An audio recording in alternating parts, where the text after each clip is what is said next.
저는 이 강의를 통해서 무언가를 잡아야 되느냐, 기록 시기가 언제냐, 저자가 누구냐, 이런 것보다 더 중요한 것은 말씀을 읽어가면서 이 말씀 각 복음서에서 이야기하는 바가 무엇인지, 그리고 그 이야기가 내 삶에 어떻게 적용될 수 있는지에 대한 부분들을 더 많이 초점을 두려고 합니다. 이제 이 사복음서를 넘어가면 뭐가 나오느냐 하면 이제 사도행전도 나오고요. 그리고 이제 바울서신에 대해서도 나오게 되고, 바울서신 중에 옥중서신이 있고 일반 서신이 있고 여러 가지 서신서들이 있는데 그 내용들도 마찬가지예요. 우리가 트리니티 시간을 통해서 정말 정밀하게 공부를 하게 됩니다. 정확하게 공부를 해요. 그런데 머릿속으로 그려지느냐라는 거예요. 잘 안 그려져요. 저도 제가 신학 공부를 했지만 한 번에 이렇게 쫙 펼쳐지듯이 그려지는 게 별로 없습니다. 그래서 나중에 이 바울서신으로 넘어가게 되면 이 부분은 개괄적인 부분과 함께 지도를 통해서 그것을 머릿속으로 그려가는 그런 수업을 좀 하려고 합니다. 말씀드린 대로 실질적으로 뭔가 와닿을 수 있는 어떤 그러한 것들을 위주로 해서 공부를 시작하도록 하겠습니다. 이 신구약 중간기는 400년이에요. 이때에는 하나님의 말씀이 사라진 시대라고 우리가 너무나 잘 알고 있고 영적인 암흑기 시대였습니다. 저는 이 신구약 중간기에 그 400년이라는 시간을 통해서 내 삶에, 우리의 삶에 어떻게 적용할 수 있느냐? 나도 마찬가지로 영적인 침체기, 영적인 암흑기, 중간기를 거치는 그런 시간이 반드시 누구에게나 있다는 것을 저는 깨닫게 됩니다. 우리의 힘든 시간들, 고난의 시간들, 그럼에도 불구하고 하나님의 말씀이 들리지 않았던 시간들이 있다는 거예요. 그런데 이 신구약 중간기를 통해서 우리에게 깨닫게 하는 것은 무엇이냐면 반드시 광야 같은 시간 400년도 필요하고 반드시 깨달아야 될 것은 무엇이냐면 이 400년의 시간이 깨지고 이제 복음의 시대가 열리는 것처럼 우리의 삶에도 고난과 환난과 어려움이 있지만 하나님께서 우리를 인도하시는 그 시간이 있다는 것을 깨달으시길 간절히 축원합니다. 이게 바로 신구약 중간기, 침묵에도 하나님의 뜻이 있다는 것을 우리가 알 수 있다는 것이죠. 그리고 이제 성경의 역사를 보면 처음에 우리가 이스라엘 역사 가운데에서 남유다와 북이스라엘로 나뉘어지게 되죠. 여로보암과 르호보암으로 나뉘어지게 되고 약 722년경에 주전 722년경에 망하게 되고요. 남유다는 586년경에 망하게 됩니다. 바벨론에 의해서 망하게 되고 여기는 아수르에 의해서 망하게 되죠. 그런데 아수르는 뭐고 바벨론은 뭐고 그 다음에 헬라는 뭐고 로마는 뭐냐? 저는 역사에 대해서 연대기 순서적으로 보는 것이 아니라 거기서 주는 의미가 뭐였는지 이 교재를 보면은 아수르 제국에 대해서 나와요. 아수르 제국에 대해서 주전 722년에 망하게 되었다. 그리고 이때 이스라엘 백성들이 이방인과 통혼하고 생긴 어떤 그런 혼혈족이 사마리 지역에 모이게 되었다라고 이야기하는 것들을 보게 됩니다. 이 아수르 제국은 북이스라엘을 멸망시켰지만 남유다왕국은 그대로 두었기에 한 세기 반을 더 존속할 수 있었다라고 이야기하는 것들을 보게 됩니다. 이 아수르는 그 당시에 아수르의 의미가 있었다라는 거예요. 그리고 또 바벨론 제국도 마찬가지입니다. 바벨론을 보시면 바벨론 제국이 주전 612년부터 주전 536년까지 이제 시작이 되었는데 여기에서 중요한 것은 무엇이냐 하면 다 망하게 되면서 이제는 성전이 망하게 되면서 솔로몬 성전이 망하게 되고 무슨 시대로 넘어가게 되냐 하면 회당 시대로 넘어가게 됩니다. 즉 이때는요 어떤 일들이 있었느냐 하면 회당이 세계적으로 뻗어나가게 된 계기가 바벨론 시대의 핵심적인 역할이었다는 겁니다. 즉 고난이라는 것이 고난으로 끝나는 것이 아니라 그 고난을 통해서 하나님의 구원의 역사가 계속해서 이루어지고 있었는데 성전이 무너졌지만 회당이 발전되게 되었다는 거예요. 저는 지금 이 코로나 시대의 모습을 보면서 마찬가지라고 생각합니다. 우리가 지금 한 30여 명 모이게 되고 지금 오늘 예배도 그렇고 요즘 드려지는 예배도 우리가 우리 눈으로 보지만 우리 성도님들이 다 오실 수 있는 그런 시대가 이제는 아닌 것 같아요. 앞으로 이제 위드 코로나 시대가 되면 또 모르죠. 그런데 지금 이 모습을 보면서 각 가정으로 우리가 지금 들어가게 되었다는 거예요. 각 가정에서 예배를 드리고, 즉 저는 이 성전이 무너지고 회당으로 넘어가고, 회당 10명만 모이면 회당을 세우고 거기서 모여서 토라를 가리키고 그랬던 그 모습들을 보게 됩니다. 즉 우리의 삶에 고난이 있지만 복음의 역사는 끝나지 않았고, 가정의 자녀들을 통하여서, 남편을 통하여서 그렇게 역사가 이루어지고 있다는 것을 보게 됩니다. 집에서 이제 유튜브를 통해서 이렇게 예배를 드리신다는 분을 이야기를 들어보면요, 이제 믿지 않는 남편에게는 굉장히 불편한 거예요. 같이 예배를 드리면 좋은데 가족 중에 이제 자녀들이 믿지 않으면은 이게 굉장히 불편한 시간이 되는 거예요. 하지만은 그 안에서도 신앙을 지키기 위해서 때로는 어떤 성도님들은 새벽 기도 드리려고 몰래 방에 들어가서 혼자 유튜브 보면서 그렇게 신앙생활을 하신다는 이야기를 듣게 됩니다. 우리 삶의 큰 것들은 무너진 것 같지만 여전히 하나님의 복음의 역사가 지금 나타나고 있다는 것을 이 바벨론이라든지 아수르를 통해서 깨달을 수 있다는 거예요. 페르시아 제국으로 넘어가면요, 메대와 바사, 이 시대에는요, 뭐가 있었느냐 하면 다신교 정책을 펼치게 됩니다. 그래서 우리가 느헤미야, 에스라, 에스더 우리 말씀을 이제 보게 되는데, 트리니티 시간을 통해서 보게 되는데, 그때에는요, 저 포로로 갔던 사람들이 다시 귀환하는 그런 시대입니다. 다신교 정책을 펼치면서 이때에는 종교의 자유를 허락해 주었던 그런 시대였습니다. 그래서 고난 가운데에서도 다시 회복의 때가 있다는 것을 이 페르시아 제국을 통해서 우리가 발견할 수가 있게 되는 것이죠.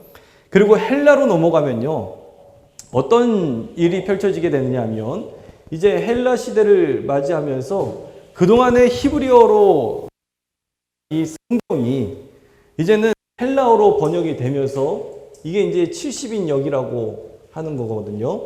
이 헬라어로 히브리어 성경을 헬라어로 번역되고, 이 헬라어로 번역된 성경을 라틴어로, 그리고 독일어로, 그리고 영어로, 그리고 우리나라 이 한글까지 오기, 그 과정이 쭉 있어 왔습니다. 그런데 이때에 이 헬라 시대를 맞이해서 성경의 말씀이 문서화가 되고 이것이 세계로 뻗어나가는 계기가 바로 이 헬라 시대 때에 나타났던 거예요. 이게 굉장히 뭐랄까요, 이때에는 뭐 힘들고 어렵고 죽을 것 같지만 그게 아니라 그 시대 그 순간 가운데 하나님께서는 계속해서 역사하고 있었다라는 것을 우리가 말씀을 통해서 보게 됩니다. 그리고 그 다음으로 넘어가시면은 로마 제국이 나오게 되는데요, 이 로마 제국은 팍스 로마나에서 이 로마로, 모든 길은 로마로 이제 통하게 되는 그 시대를 맞이하게 됩니다. 이때의 기독교가 본격적으로 부흥하게 되는 그런 아주 중후기를 맞이하게 됩니다. 그래서 예수님 시대 때에도 이 로마 시대 때이고 핍박과 박해의 시간이었지만, 물론 그런 시대였지만 또 한편으로는 그 시간을 넘어가면서 기독교 복음이 전 세계적으로 뻗어나가게 되는 그러한 역할이 되었다는 거예요. 이 로마 시대에 오기까지 이 모든 것들이 한순간에 다 펼쳐졌던 것이 아니라 차츰차츰 이게 말씀이 성문화가 되고 이것이 전 세계 보급이 되고 로마를 통해서 전 세계 기독교가 뻗어나가게 되는 그런 계기가 시대마다 오게 되었다는 거예요. 즉 우리 코로나 이 시대도 마찬가지입니다. 지금 고난인 것 같지만 이 시대를 통해서 지금 하나님께서 준비하실 것들을 우리는 상상하게 됩니다. 복음이 각 가정으로 들어가요. 각 가정으로 들어가고 싫으나 좋으나 가정에서 유튜브를 통해서 그렇게 말씀을 보고 갈급한 바가 있기 때문에, 하지만 남편이 아내가 반대하고 자녀가 싫어하고 그러한 가운데에 지금 우리가 직면하고 있다는 거예요. 그럼에도 불구하고 하나님께서는 구원의 역사를 지금 유튜브를 통해서도, 나를 통해서도, 우리 광림교회를 통해서도 계속해서 이어가고 있다는 것을 우리는 오늘 이 말씀을 통해서 깨달아야 될 줄로 믿습니다. 그래서 언제나 지치지 마시고 포기하지 마시고 믿음 가운데 살아가시길 간절히 부탁을 드립니다. 이 신약시대의 민족적인 구성들이 있어요. 팔레스타인 유대인이 있고요, 디아스포라 유대인이 있고 사마리아인이 있습니다. 여기 말씀 써져 있는 그대로예요. 이 팔레스타인 유대인은요, 포로 생활 이후에 소수의 사람들이 예루살렘으로 이제 3차에 걸쳐서 귀환을 하게 되는데, 1차가 수르바벨, 2차가 에스라, 3차가 느헤미야에 의해서 70년 생을 마치고 이제 5만 명이 돌아오게 됩니다. 이 사람들이 이제 예루살렘에 정착을 하게 되는데 이 사람들을 가리켜서 팔레스틴 유대인이라고 부르고요. 그리고 디아스포라 유대인은요. 그동안 역사 가운데 바벨론이라든지 베르라든지 헬라 이 모든 시대를 거쳐오면서 전 세계적으로 흩어져 있는 이 유대인들이 있어요. 그 유대인들을 디아스포라 유대인이라고 부르게 되고 사마리아인도 이 사람들도 유대인인데 이 북이스라엘에 살던 사람들 그 정책으로 인해서 이방에 혼혈이 생기게 돼요. 그래서 성경에 신약 성경에도 보면은 그 사마리아 사람들을 개 취급하고 있는 그런 모습들도 우리가 성경에서 보입니다. 그러니까 성경에 나와 있는 모든 것들은요 역사적 배경을 통해서 나오고 있는 말씀들. 우리가 이 배경을 통해서 볼 수가 있게 되는 것이죠. 이제 뒤로 넘어가도록 하겠습니다. 뒤로 넘어가면요.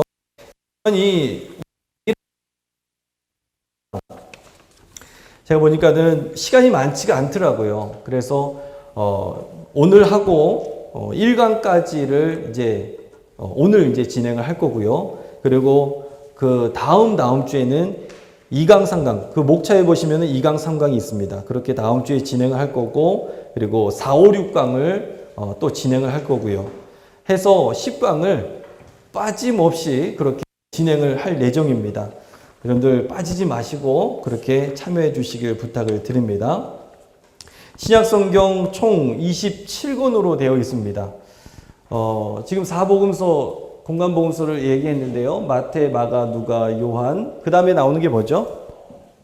예, 사도행전 나오게 되는데, 이 신구약 그 13페이지를 보시면요. 신구약 총 27권, 한눈에 보는 신약 성경이라고 해서 그 페이지를 보시면은 일반 서신에 대해서 나오게 됩니다. 히브리서, 야고보서, 베드로 전후서, 요한 1, 2, 3서, 그리고 유다서, 그리고 그 뒷장에 넘어가시면 사도행전이 역사서로 구분이 돼요. 그래서 사도행전을 통해서 여기에서부터 서신과 그리고 이제 옥중 서신 중에 옥중 서신 그리고 목회 서신 또 옥중 서신 2차로 나누게 되고 계시록까지 해서 신약성경 27권 중에 모든 것들을 다 우리가 살펴볼 수는 없지만 그 가운데에서 중요한 것들을 위점으로 해서 좀 살펴보려고 합니다. 복음서를 기록하게 된 이유들에 대해서 그 옆에 나와 있고요. 마태복음서도 보면은 제자도에 관련된 내용들이 굉장히 많이 있습니다. 그래서 이제 이 복음서들을 위주로 해서 오늘 좀 살펴보도록 하겠습니다. 18페이지를 보도록 하겠습니다. 18페이지요. 마태복음부터 좀 보도록 하겠습니다. 여러분들 마태복음 하면 좀 떠오르시는 게 뭐가 있을까요?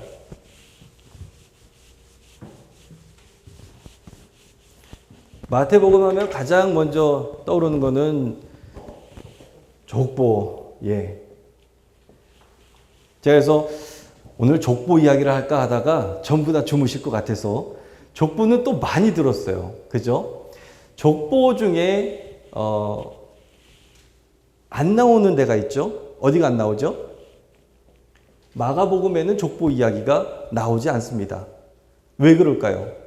마가복음 1장 1절에 보시면은 뭐라고 이야기를 하느냐면 하나님의 아들 예수 그리스도의 복음의 시작에 대한 것을 우리에게 전해주고 있습니다.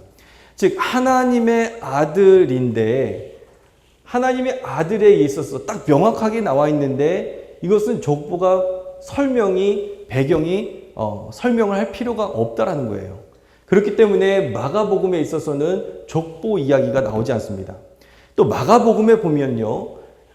하나님의 아들 예수 그리스도를 뭐라고 고백을 하냐면 또 종이다라고 이야기를 하고 있습니다. 종은요. 신분에 대해서 이야기할 필요가 없는 거예요. 종이 족보가 있습니까? 없습니다. 그렇기 때문에 족보에 대한 이야기가 마가복음에는 결론적으로 보면 나오지 않아요. 어디 나오느냐 하면 마태복음과 누가복음에 나오는 것들을 보게 됩니다. 그런데 마태복음도 그렇고 누가복음도 그렇고 족보의 이야기는 똑같은 것 같지만 사실 조금씩 다른 그런 배경들이 있어요. 족보 얘기를 안 하려고 했는데 족보 얘기가 들어갔네요. 여기 보면은 우리가 흔히 많이 들었던 대로 여기에는 이방 여인 4명이 들어가 있습니다. 그래서 우리아의 아내가 들어가 있고요. 기생 라합이 들어가 있고요. 그 이야기를 통해서 우리가 늘 듣는 것은 무엇이냐면 하나님의 구원의 역사는 더럽고 부정한 죄인을 통해서도 하나님의 구원의 역사는 이루어진다. 왜냐하면 구원은 하나님의 주권이기 때문에 그것을 족보의 이야기를 통해서 우리가 보게 되죠. 또 뿐만 아니라 족보부터 시작되는 것뿐만 아니라 이 마태복음을 보면은 좀 특징들이 있어요. 뭐냐면 첫 번째 좀 보시면요. 도시 교회의 성격이 있습니다. 마태복음은요. 하나님의 예수님의 말씀을 들었던 마태에 의해서 기록되어 있는 문서예요. 그래서 이 마태의 관점에 따라서 지금 복음서가 기록이 되어 있어요. 이 극명한 차이들이 마태복음이나 아니면 누가라든지 마가를 보면요. 마태복음 그 위에 보면은 동일한 말씀이 어디 있는지 똑같이 기록이 되어 있어요. 말씀을 읽을 때 어떻게 읽으시면 되느냐 하면 마가복음 1장에 대한 내용이 마태나 누가의 요한에 또 어디 있는지를 위해서 보시면은 대본에 나와요. 그러면 그 말씀을 평행 본문이라고 하거든요. 그 본문을 동일하게 다른 성경하고 같이 읽어가다 보면 이 관점이 보이게 되고요. 이 관점을 통해서 정말 하나님의 크신 구원의 계획들을 깨닫게 되는 것들을 우리가 보게 됩니다. 그런데 마태 공동체의 이야기, 마태에 의해서 기록된 예수님에 대한 이야기가 그 당시 교회의 구성원들 수준에 맞추어져서 기록이 되게 되어 있는데 이것은 그럴 수밖에 없습니다. 왜 그러냐 하면 광림교회의 배경이 있어요. 광림교회의 배경에 있어서 쓰는 용어들도 있고요. 그렇기 때문에 그것하고 또 다른 지역의 교회하고의 용어하고는 분명히 다릅니다. 본질은 같아요. 예수 그리스도가 구원자 되신다는 것은 똑같습니다. 그러나 이것을 딜리버리 할 때에 사용되는 용어라든지 방법이라든지 제스처라든지 이렇게 다르다는 것을 보게 됩니다. 이 마태에 있어서 왜 도시교회냐 하면 도시라는 구체적인 단어 언급이 26번 나오고요. 반대로 시골에 대한 내용은 한 4번 정도밖에 나오지 않는다는 것입니다. 그래서 많은 사람들이 이 마태 공동체는 도시교회이다 라는 것을 그렇게 이야기를 하게 됩니다. 그리고 또 하나의 특징이 있다면 마태 공동체에 또 하나의 특징이 있다면 부유한 공동체였다라는 거예요. 이걸 어디에서 알 수 있느냐 하면 달란트 비유를 통해서 알 수가 있죠. 마태복음에 있어서는 달란트 비유이지만 이 똑같은 비유가 누가복음에 있어서는 무슨 비유로 나오죠? 문화 비유. 이 돈의 화폐의 단위가 달라요. 마태복음은요, 달란트예요. 달란트는요, 어마어마한 양이에요. 이 양은 감히 상상할 수 없습니다. 우리 몇 억? 이 이상이에요. 그런데 가장 작은 단위라고 하는 렙돈이라는 이 화폐가 마태복음엔 단 한 번도 나오지 않는다는 거예요. 문화도 굉장히 드물게 나오고요. 즉, 이 마태의 교회는요, 굉장히 도시교회였고 부유한 교회였다는 것을 우리가 복음서의 내용들을 통해서도 유추해 볼 수 있다는 것입니다. 그리고 이 당시에 또 어떤 일들이 있느냐 하면 유대교와의 관계가 있어요. 70년에 예루살렘이 멸망당하면서 위기를 경험을 하게 됩니다. 그리고 위기를 경험하게 되면서 유대교와의 관계에 있어서 굉장히 배척하고 탄압받고 핍박을 받았던 그러한 시대적인 배경이 또 이 안에는 담겨 있다는 것을 보게 되죠. 그리고 아까 말씀드린 대로 이 부유한 교회였고요. 이게 또 어디에서 구체적으로 나오느냐 하면 오늘 담임 목사님께서 말씀하셨던 이 마태복음 5장 3절의 내용, 심령이 뭐죠? 가난한 자. 그런데 이게 누가복음에 보면은 뭐라고 나오죠? 가난한 자. 누가 공동체는요, 가난했습니다. 이 가난은 진짜 절대적인 가난이었어요.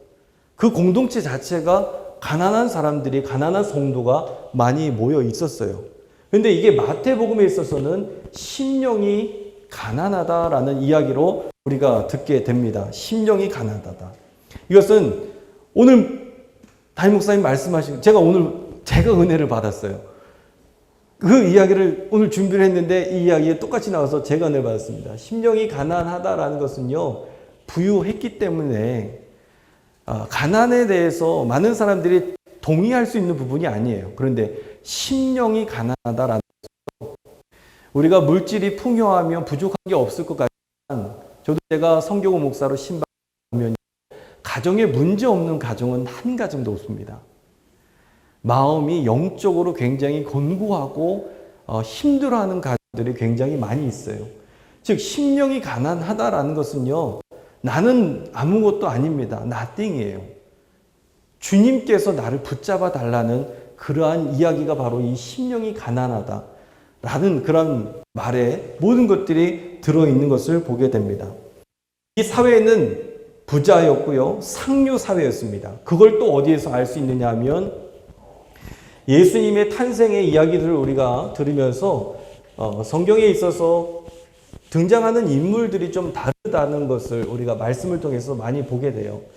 우리 성도님들이 많이 들었던 내용이기 때문에 마태복음에 있어서는요, 누가 나오느냐? 동방박사가 나오게 됩니다. 그리고 누가복음에 있어서는 양치는 목자가 나오게 되고요. 장소도 말 구유에서 나오게 되고요. 마태에서는 그냥 거할 곳이 없었다, 머물 곳이 없었다라는 정도로만 나오게 됩니다. 즉 이 부유한 사회에서 예수님께서 태어나셨는데 있을 곳이 없었다? 이게 이해가 안 되는 거예요. 그렇기 때문에 여기에서 그냥 넘어가는 그런 형식을 취하고, 여기에서는 구체적인 말구유로 표현되어 있는 것들을 보게 됩니다. 동방박사는요, 굉장히 상류층의 사람이죠. 대신에 들에서 양치는 목자는 그에 비해서 신분이 조금은 낮은 그러한 것을 보게 됩니다. 그래서 이것을 상류 사회로 구분할 수 있는 그런 절대적인 요건들이 마태복음에 보면은 굉장히 많이 나오게 되는 것을 보게 됩니다. 이런 그런 차이점들이 복음서마다 계속해서 있다는 거예요. 마태복음 한번 보시고 저자 및 역사적인 상황을 보시면요, 90년경이라고 이야기하는데요, 최대 90년까지 보게 됩니다. 55년부터 90년까지 보게 되는데 초대교회에서 기록이 되었고, 그리고 이 저자에 대한 부분들은 조금 틀렸어요. 주후 125년경에 살았던 교부 파피아스 유대인 세리를 하다가 이 사람 아니고, 많은 신학자들이 마태, 우리가 알고 있는 세리 마태에 대해서 그렇게 이야기를 하게 됩니다. 그래서 마태가 기록하게 되었다라고 이야기를 하게 되었고요. 그리고 그 뒤에 다음으로 넘어가게 되면 단락에 보면 마태 공동체는 이스라엘과의 관계를 단절하고 대립하게 되었다라고 이야기하는 것을 볼 수가 있습니다. 이렇게 마태의 특징들이 있다는 거예요. 이러한 관점으로 기록이 되었기 때문에 말씀들이 그렇게 풀어져 가고 있는 것들을 우리가 볼 수가 있을 것입니다. 뒤쪽으로 넘어가시면요, 마가에 대한 내용들을 한번 보도록 하겠습니다. 혹시 마태복음 여기까지 혹시 궁금하신 게 있으실까요? 나중에 혹시 궁금하신 거 있으시면 얘기를 해주시면 좋을 것 같아요. 죄송합니다. 저는 저희 아내가 저보고 당신이 목사가 된 거는 기적 중에 기적이라는 얘기를 해요. 왜 그러냐 하면 저는 모태 신앙인이거든요. 그때부터 뱃속에부터 말씀을 들었던 사람입니다. 그러다 보니까 기독 문화에 너무나 익숙해. 처음에 그냥 태어났던 사람, 말씀이 그렇게 거부감이 있진 않았습니다. 그런데 말씀을 읽다 보면 머리가 커지는데 이게 이해가 안 될 때가 너무, 애들이 교회를 그런 것 아닐까요?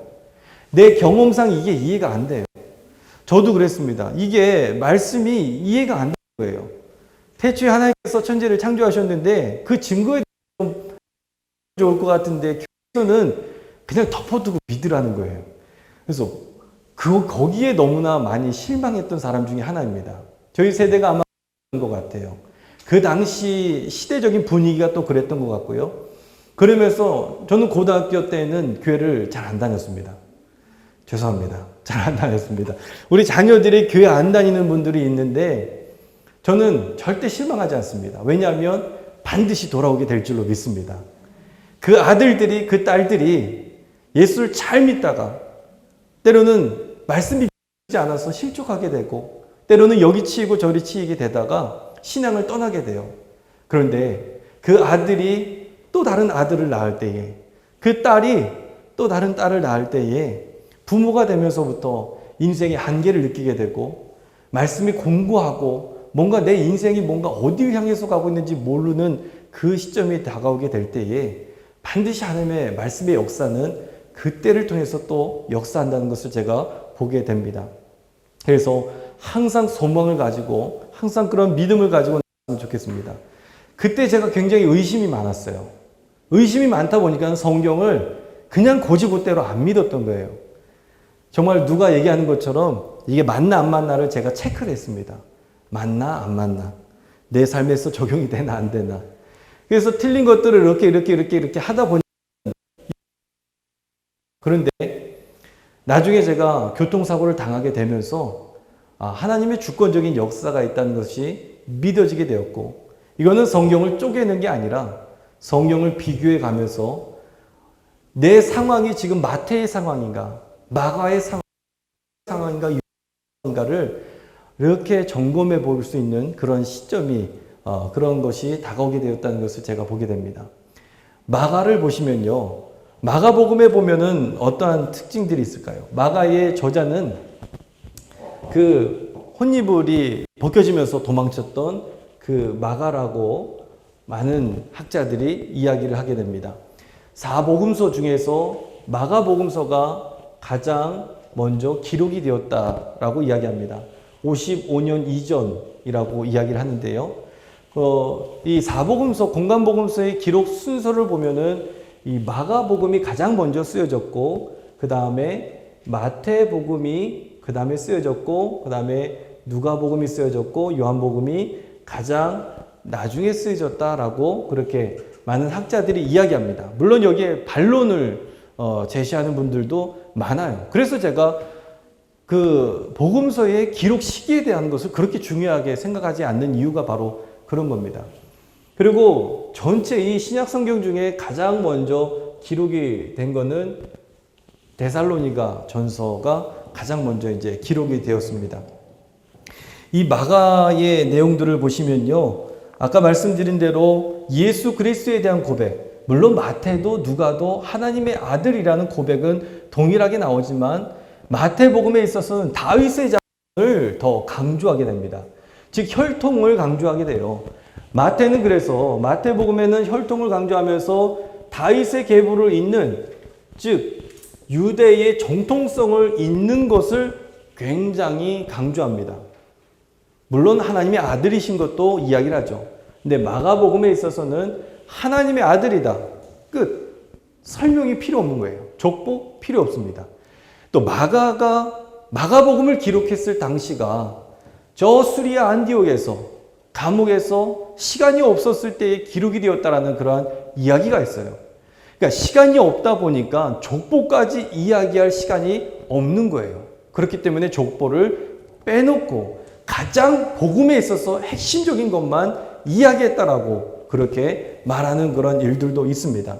그래서 마가복음에 족보가 없는 그런 배경을 우리가 보게 되고요. 그리고 마가복음은요, 순환의 복음이다, 고난의 복음이다. 이 당시 54년, 55년 또 그 전이라고 또 본다면 이 시대적인 배경이 어떻게 되느냐 하면 네로 황제의 박해 시대하고 맞물려 있는 그러한 시대이기 때문에 순환에 대해서, 예수 그리스도의 고난에 대해서 이 마가복음에 있어서는 3분의 1 정도를 할애해서 예수님의 고난에 초점을 맞춰서 기록이 되어 있는 것을 보게 됩니다. 이게 마가복음의 굉장히 큰 특징입니다. 그렇게 이해를 했었을 때에 바로 이 마가복음을 잘 이해할 수가 있는 것이죠. 그리고 또 하나의 특징이 있다면 어떤 것이 있느냐 하면 친로마 정책을 폈다.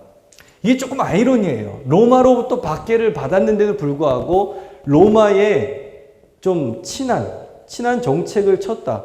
반대로 유대에 있어서는 반유대 정서가 굉장히 강하게 나타난다라는 것을 보게 됩니다.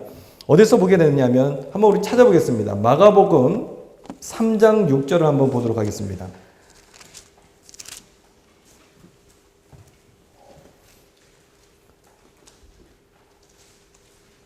마가복음 3장 6절 우리 한번 찾아서 읽어보도록 하겠습니다. 마가복음 3장 6절 한번 읽어보도록 하겠습니다. 바리새인들이 나가서 곧 헤롯 땅과 함께 어떻게 하여 예수를 죽일까 의논하니라. 아멘. 헤롯 땅에 대한 이야기를 하는 것 같지만 사실은 뭘 얘기하는 거냐면 바리새인들의 완악함에 대한 것들을 이야기합니다. 즉 로마 정부도 나쁘고 잘못됐지만 이 당시 마가가 기록되어 있을 이 당시에 복음이 유지되기 위해서는 로마 정권에 그렇게 막 반해서 기록하면 안 됐던, 근데 예수 그리스도를 죽여야 했던 가장 이유 중에 큰 원인은 뭐냐면 저 바리새인들, 서기관들, 대제사장들, 이 사람들에 대해서 고발하는 내용들이 마가복음엔 다른 복음서보다 더 많이 기록되어 있다는 것을 보게 됩니다. 14장 1절 한번 찾아보도록 하겠습니다. 마가복음 14장 1절. 다 함께 읽도록 하겠습니다.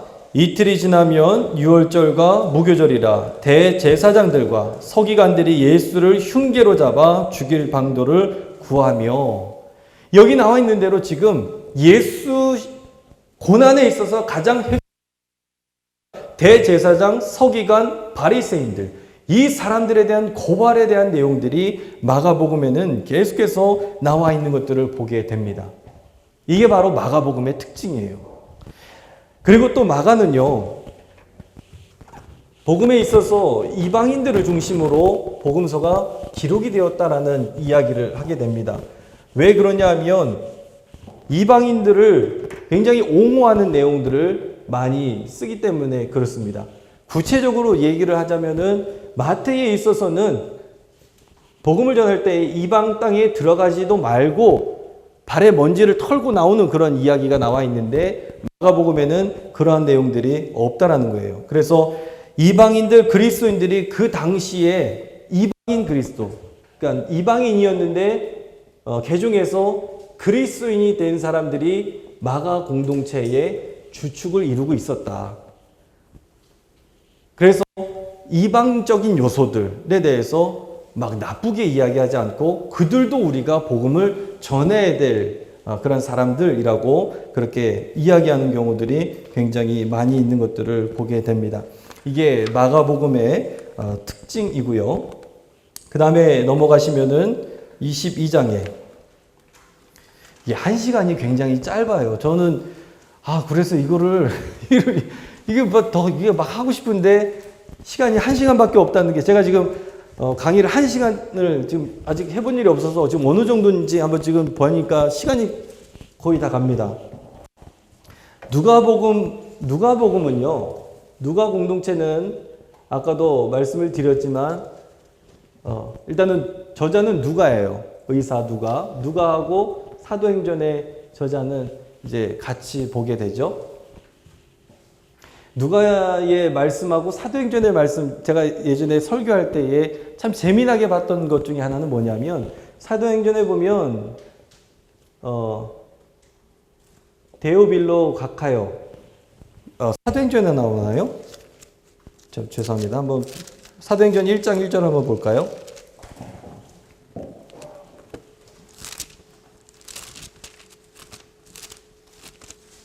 찾으신 분 혹시 사도행전 1장 1절을 한번 읽어주시겠어요? 데오빌로여, 내가 먼저 쓴 글에는 예수께서 행하시며 가르치시기를 시작하신부터. 네, 감사합니다. 여기에서 보면 데오빌로요라고 이야기하는데 여기에서는 그 전에 데오빌로 가카라는 말이 나와요. 이게 도대체 무슨 차이냐? 그 당시에 이제 누가가 이 기록이 되었을 때에 그 당시에 공동체에 있어서 어떤 사람들이 있었느냐. 물론 사도행전 보면 대우별로 굉장히 높은, 각하라는 말이 보면은 굉장히 높은 위치의 사람이긴 하거든요. 그런데 사도행전에 보면은 각하라는 말이 빠져 있어요. 즉 우리가 처음에 교회 성도님들이 오시면 뭐 어디 회장님 아니면 뭐 사장님이 아이고 사장님 오셨습니까? 선생님이라고 표현을 하기도 하고요. 그런데 나중에 이제 복음에 이렇게 많이 들어가게 되면 뭐로 부르냐면 성도님이라고 부릅니다. 그리고 직분을 갖게 되시면 집사님, 권사님, 장로님 이렇게 되죠. 그런데 이게 이제는 바뀌게 되었다는 거예요. 호칭 자체가 누가복음과 누가복음 1장과 누가복음에 대한 기록과 지금 사도행전의 호칭이 지금 달라지게 되었다는 거예요. 즉 어떤 누구를 대상으로 하고 있느냐? 세 가족을 대상으로 이 복음서가 기록이 됐다라고 그렇게 이야기하는 것들을 제가 보게 되었습니다. 즉 누가복음에 있어서는요, 연약한 분들, 여성분들, 고아, 또 과부, 이방인, 나그네 중심으로 해서 복음이 기록되어져 있는 것들을 보게 됩니다. 그게 지금 이 누가복음에 중점적으로 나와 있는 것들을 보게 됩니다. 어디에서 그 차이를 알 수 있느냐? 예수님께서 태어나실 때에 이제 태어나라는 예고를 받게 돼요. 그거를 수태고지라고 하거든요. 이제 아이가 태어나게 될 거다라는 이 수태고지를 받게 돼요. 그런데 이 수태고지가 마태복음에 있어서는 누구에게 야 이제 아기가 태어날 거야 라고 천사가 나와서 이야기하는데 누구에게 이야기하느냐 하면 남편 요셉에게 이야기합니다. 그런데 누가복음에 보시면은 남편 요셉은 다 빠져 있어요. 남자는 필요 없어. 누가복음 남자는 필요 없습니다. 누가 나오냐? 마리아에게 직접 수태고지를 하는 그 내용들을 우리가 보게 됩니다. 이런 내용들이 굉장히 많이 있어요. 여성의 입장과 어린아이를 금하지 않는 내용들과 고아를 돌보는 이야기들이 이 누가복음에는 굉장히 많습니다. 그렇기 때문에 누가 공동체는 아까 말씀드린 대로 연약한 분들이 많이 있던 공동체, 가난하신 분들이 있던 공동체, 도시가 아닌 어떤 시골의 공동체, 시골 교회라고 그렇게 말들이 그렇게 이야기를 하게 됩니다. 이 이야기 중에 또 예수님 탄생 이야기 중에 재미난 게 있는데요. 마태복음에 보시면은 예수님께서 애굽으로 피난을 가십니다. 가셨다가 다시 돌아오시는 장면이 있어요. 그런데 누가복음에는 애굽으로 피난하는 장면이 없어요.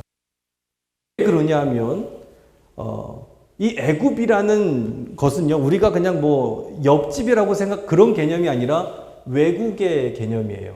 즉 마태에 있어서 부유한 공동체에 있어서 외국 여행은 자연스러운 거지만 누가 이 연약하고 가난한 공동체에서 예수님이 외국을 다녀오셨다라는 이거는 굉장히 낯설다라는 거예요. 그렇기 때문에 이 누가복음에 있어서는 애굽으로 피난했다가 다시 돌아오는 내용이 없습니다. 이런 조그만 차이들이 복음서마다 계속해서 등장이 돼요. 오늘 담임 목사님께서 말씀하셨던 심령이 가난한 자, 그리고 그냥 가난한 자. 이런 차이점들이 계속해서 등장합니다.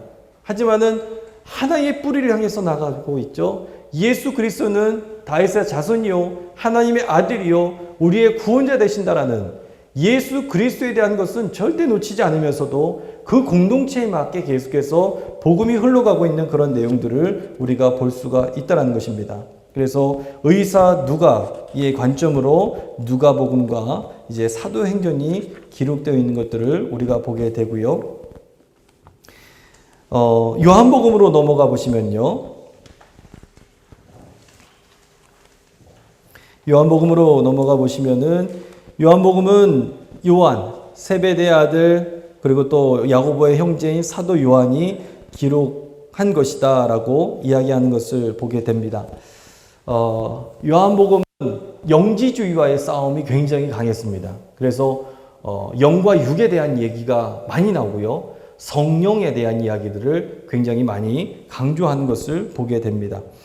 그래서 이 요한복음에 있어서 요한복음은 굉장히 그 당시의 시대적인 분위기들을 반영을 많이 하게 되는데 사실 오늘 하려고 하는 걸 정작 하지 못했네요.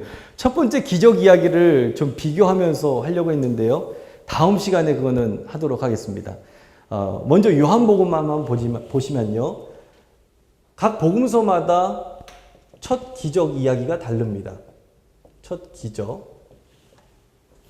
저는 이게 굉장히 좀 왜 다르지? 예수님과 함께 다녔고 같이 경험을 했는데 그러면 예수님께서 첫 번째 기적을 하셨던 것 그거는 누구나 다 똑같이 생각을 해야 되는데 처음 기적 이야기가 다 다르다라는 이야기에 굉장히 저는 충격을 받았었습니다. 그게 계속해서 말씀드린 대로 그 공동체의 핵심적인 가치가 분명히 다르기 때문에 지금 요한복음만 먼저 한번 보시면요. 요한복음의 첫 기적 이야기가 뭐죠? 가나 혼인잔치. 가나 혼인잔치 이야기가 첫 기적 이야기로 나오게 됩니다. 왜 가나 혼인잔치 이야기가 첫 기적 이야기로 나오느냐라는 거예요. 그러면 마태복음에도 가나 혼인잔치가 나와야 되고 마가에도 나와야 되고 누가 나와야 되는데 요한복음에만 가나 혼인잔치 이야기가 기록이 되었다라는 거예요. 그 내용이 뭡니까? 예수님께서 가나의 혼인잔치에 들어가셨는데 마침 포도주가 떨어졌어요. 그래서 포도주를 가져와야 되는데 예수님의 어머니 마리아가 예수님 시키는 대로 해라. 사실만 이야기합니다. 지금 포도주가 떨어졌습니다. 어떻게 해주십시오라는 얘기 안 해요. 저는 신앙의 질서가 바로 이렇다고 봅니다.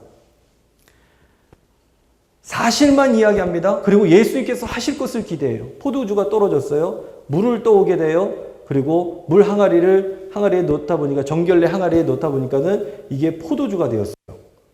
이게 도대체 의미하는 바가 뭐냐라는 거예요. 먼저 나온 것, 그때 이야기가 중요합니다. 먼저 나온 게 보통 집은 먼저 있는 게 좋은 거고 나중에는 나쁜 거를 내어놓는데 거기서 말하는 초점이 뭡니까? 이 집은 먼저 나온 것보다 나중 나온 게 더 좋은 겁니다라는 이야기를 하게 됩니다. 그럼 먼저 나온 건 뭐고 나중 나온 건 뭐냐라는 거예요. 먼저 나온 거는 유대교를 이야기하는 겁니다. 이 당시의 배경에 있어서 요한이 있어서 나중 나온 건 뭐냐면은 기독교에 대한 이야기라는 것이죠. 이게 그 당시 시대적인 배경을 우리에게 설명해 줍니다. 그렇게 하면서 이 기적 이야기를 통해서 요한이 말하는 바가 앞으로 복음서를 펼쳐가는 관점이 무엇인지를 요한이 이야기를 해주고 있다는 것입니다.